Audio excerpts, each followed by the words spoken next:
नमस्कार साथियों, स्वागत है आपका मेरे YouTube channel Datta reading point में। आज हम डिस्कस करेंगे यूपी टीजीटी सामाजिक विज्ञान इतिहास के गुप्तोत्तर काल के प्रश्नोत्तर। इससे पहले हम गुप्त काल कर चुके हैं। गुप्त काल के बाद आता है गुप्तोत्तर काल के प्रश्नोत्तर। अगर आप चैनल पर नए हैं तो सबसे पहले आप इसे सब्सक्राइब कर लीजिए ताकि आपको पूरे हिस्ट्री के क्वेश्चन आंसर मिल सकें। चलिए शुरू करते हैं। आपके पास केवल 3 सेकंड का समय होगा। कितने क्वेश्चन सही हैं आप कमेंट बॉक्स में ज़रूर बताएं। अगर कोई एडवाइस देना चाहते हैं या सजेस्ट करना चाहते हैं कुछ तो कमेंट बॉक्स में ज़रूर लिखें। चलिए पहला क्वेश्चन आपका होगा, वाकाटक राजवंश की स्थापना किसने की? तो ये की गई थी बिंद शक्ति द्वारा।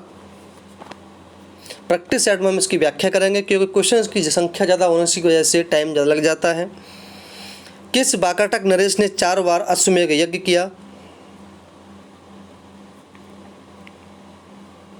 तो ये प्रवरसेन प्रथम ने 4 बार यज्ञ किया।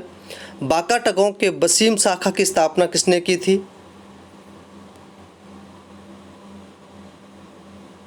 तो ये सर्वसेन द्वारा की गई।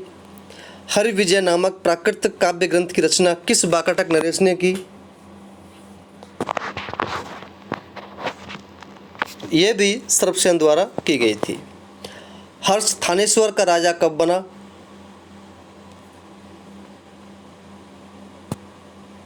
ये 606 ईस्वी में थानेश्वर का राजा बना।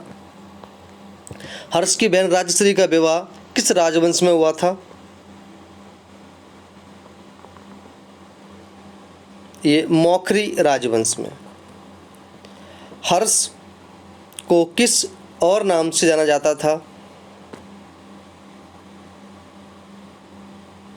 हर्ष को शिलादित्य के नाम से जानते थे। गुप्तोत्तर कालीन अंतिम हिंदू प्रतापी शासक कौन था? तो ये कोई और नहीं, ये हर्षवर्धन था। हर्षवर्धन का दरबारी कवि कौन था?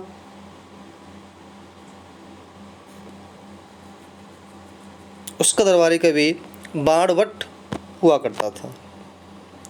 निम्नलिखित कौन सी रचना बाणभट्ट द्वारा की गई है? तो यह दोनों रचनाएं बाणभट्ट द्वारा की गई। इसका आंसर हो जाएगा उपयुक्त में दोनों। हर्ष को पराजित करने वाला शासक कौन था? तो ये पुलकेशिन द्वितीय हर्ष को पराजित करने वाला राजा था। प्राकृतिक काव्य ग्रंथ सेतुबंध की रचना किस वाकाटक नरेश ने की थी? तो ये प्रवरसेन द्वितीय द्वारा की गई थी। अगर आप कोई सजेशन देना चाहते हैं कमेंट बॉक्स में ज़रूर बताएं। इसके बाद हम प्रैक्टिस सेट करेंगे इसके, और हम टॉपिक वाइज कर रहे हैं। गुप्त वंश की प्रभावती गुप्त का विवाह किस वाकाटक शासक के साथ हुआ था?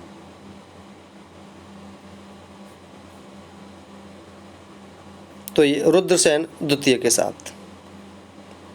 630 से 634 ईस्वी के बीच हर्ष और पुलकेशिन द्वितीय के बीच किस नदी के तट पर यह युद्ध हुआ?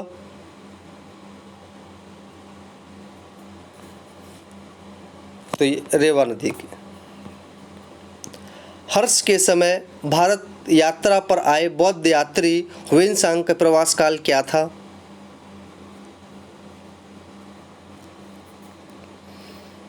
इसका प्रवास काल था 630 से 645 ईस्वी। वाकाटक वंश का एकमात्र शासक जिसे सम्राट की उपाधि मिली थी?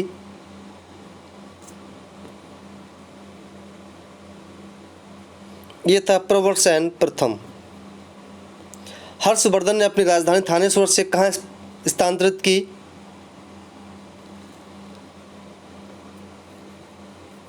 तो उसने कन्नौज को अपनी राजधानी बनाया। हर्षवर्धन के शासनकाल वाले क्षेत्र को दान क्षेत्र के नाम से जाना गया।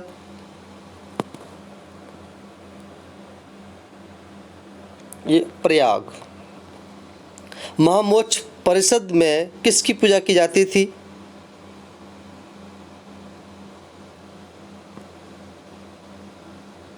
यहाँ उपर्युक्त तीनों लोगों की पूजा की जाती थी। निम्न में से किसकी रचना हर्षवर्धन ने नहीं की है?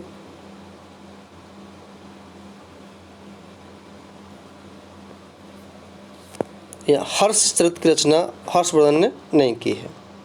हर्षवर्धन का समकालीन शासक जिसे बोधि वृक्ष को कटवा दिया था वो कौन था? दो ऑप्शन आपके पास ये हैं। आंसर आपको हो जाएगा शशांक। एक क्वेश्चन पिछले कुछ चैप्टर में भी था। गुप्तोत्तर काल में कृषि कार्य सामान्यतः किसका व्यवसाय था?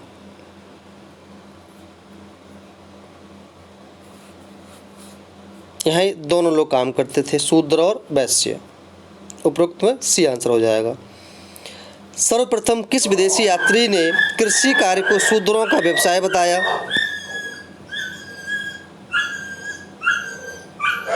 तो ये बताया इत्सिंग ने। गुप्तोत्तर काल में किस भूमि को प्रति भूमि के अंतर्गत शामिल नहीं किया जाता था?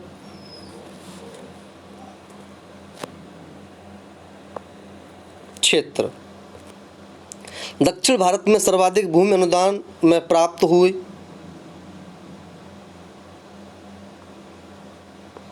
ब्राह्मणों को और मंदिरों को, यानी कि आंसर हो जाएगा आपका सी। निम्नलिखित प्राकृतिक साधनों में किसे राजा अनुदान के रूप में देता था?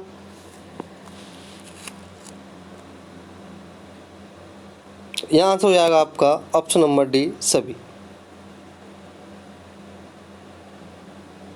गुप्त एवं गुप्तोत्तर काल की महत्वपूर्ण आर्थिक घटना थी?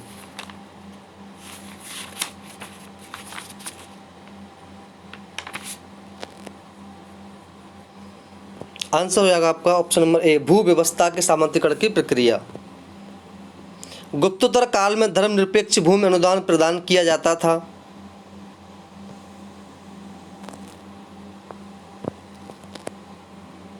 ऑप्शन नंबर डी सभी। प्रकट में भूमिदान अथवा जागीर धार्मिक आधार पर ही दी जाती थी, इसमें अंतर्निहित उद्देश्य कुछ और ही था?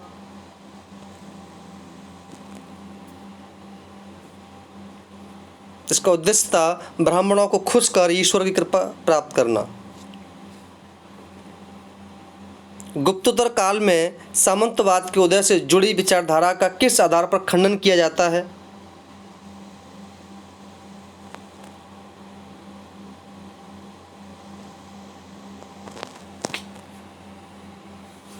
आंसर हो जाएगा ऑप्शन नंबर सी, यानी कि ए और बी दोनों सही हैं। गुप्तोत्तर काल में देवदेय भूमि अनुदान में दी जाती थी?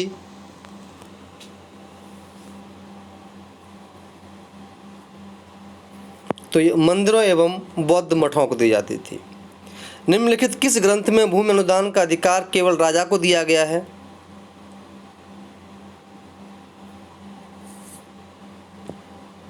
मिताक्षरा में। अगर कोई क्वेश्चन बाई मिस्टेक गलत हो जाता है आप कमेंट बॉक्स में जरूर बताएं। जिस भूमि अनुदान के अंतर्गत ब्राह्मणों को संपूर्ण ग्राम अनुदान के रूप में दिया जाता था उसे क्या कहते थे?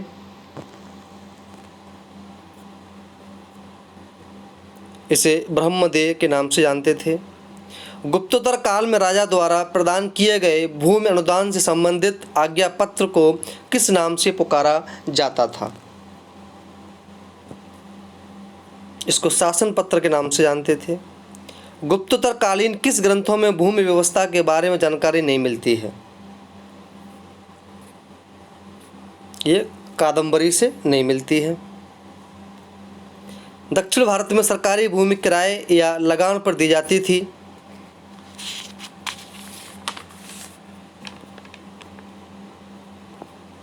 तो ये अस्थायी काश्तकारों को। गुप्तोत्तर काल में व्यक्तिगत लोगों द्वारा प्रदत्त भूमि अनुदान प्रलेख को क्या कहा जाता था? कार्यलेख या लौकिक लेख, दोनों। गुप्तोत्तर कालीन भूमि व्यवस्था के विरुद्ध किस संप्रदाय का जन्म हुआ?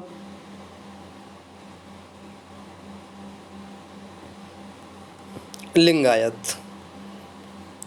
निम्नलिखित में किसका प्रयोग गुप्तोत्तर काल में भूमि की पैमाइश के लिए नहीं किया जाता था?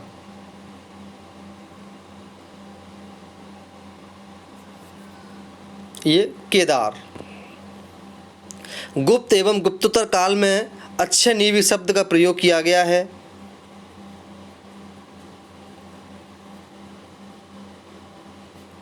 ए और बी दोनों। स्थायी रूप से प्रदत्त धर्मदान, स्थायी रूप से प्रदत्त भूराजस्व दान। गुप्तोत्तर कालीन करों में सर्वाधिक कष्टप्रद कर कौन सा था?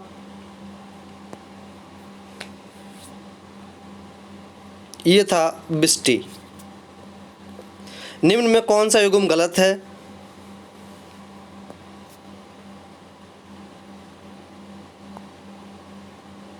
ये है ईख कौशाम्बी। गुप्तोत्तर काल में किसका उत्पादन सर्वाधिक होता था?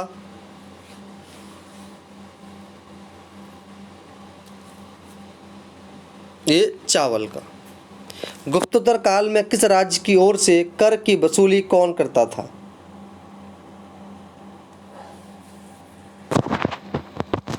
ये गौलमिक। गुप्तोत्तर काल में वैश्यों द्वारा कृषि कार्य क्यों स्वीकारा गया?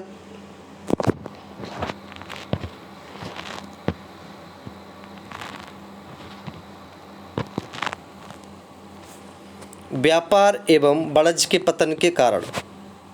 कृषि उत्पाद से जुड़ा गुप्तोत्तर कालीन महत्वपूर्ण उद्योग क्या था?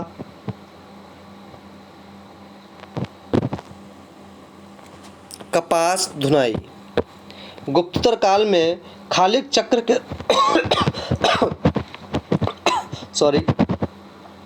गुप्तोत्तर काल में खालिक चक्र किसे कहा गया? तेल पेरने वाले कोल्हू को। कृषि उपज में राजा सामान्यतः कितना हिस्सा भूराजस्व के रूप में वसूल करता था?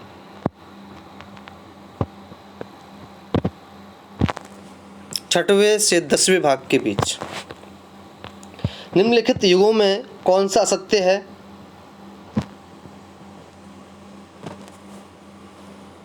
एक कर, अतिरिक्त कर। गुप्तोत्तर काल में कृषि अर्थव्यवस्था पर दबाव बढ़ा क्योंकि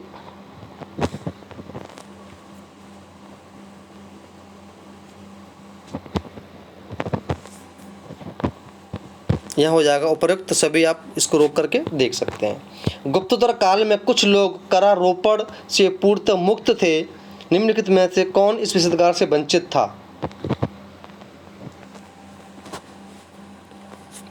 ये दास।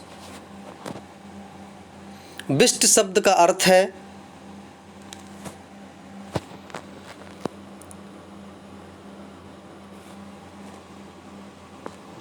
यह हो जाएगा बी और सी। मुक्त श्रम के रूप में कर या अंशें भुगतान या बंधुआ मजदूरी।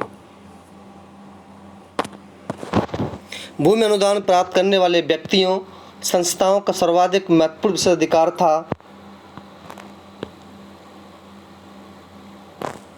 कर भुगतान से छूट। संतानहीन व्यक्ति की मृत्यु के बाद उसकी संपत्ति को राजकोष में अधिग्रहित कर लेने की प्रथा को किस शासक ने समाप्त किया?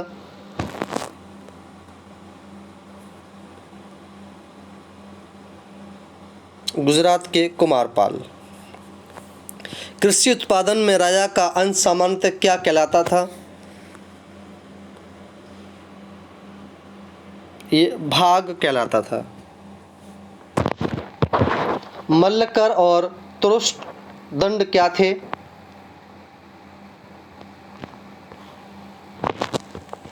ये था बी। लूट मार करने वाली जनजातियों सुरक्षा के लिए केंद्र शासन द्वारा आरोपित पथ कर।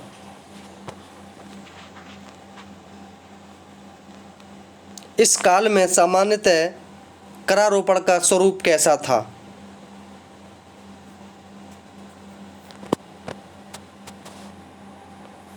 सी अधिक तथा भेदभावपूर्ण। गुप्तोत्तर काल में किस प्रदेश की कराधान प्रणाली सर्वाधिक उत्पीड़क थी? कश्मीर। गुप्तोत्तर काल में भूमि का वर्गीकरण किस आधार पर किया गया था?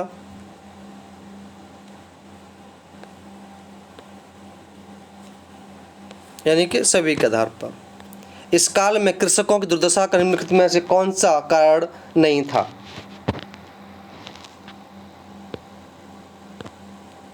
सही आंसर हो जाएगा कृषि ऋणों पर ब्याज की उच्च दरें। दोस्तों ये थे आपके गुप्ततर काल से प्रश्नोत्तर। अगर आपको वीडियो अच्छी लगी हो तो आप इसे लाइक करें, दोस्तों में शेयर करें ताकि उनके पास भी ये पहुंच सके। धीमे धीमे करके हम 9047 तक पहुंचेंगे और टॉपिक वाइज हर एक चैप्टर के क्वेश्चन करेंगे ताकि आपको थोड़ी सी हेल्प मिल सके। धन्यवाद।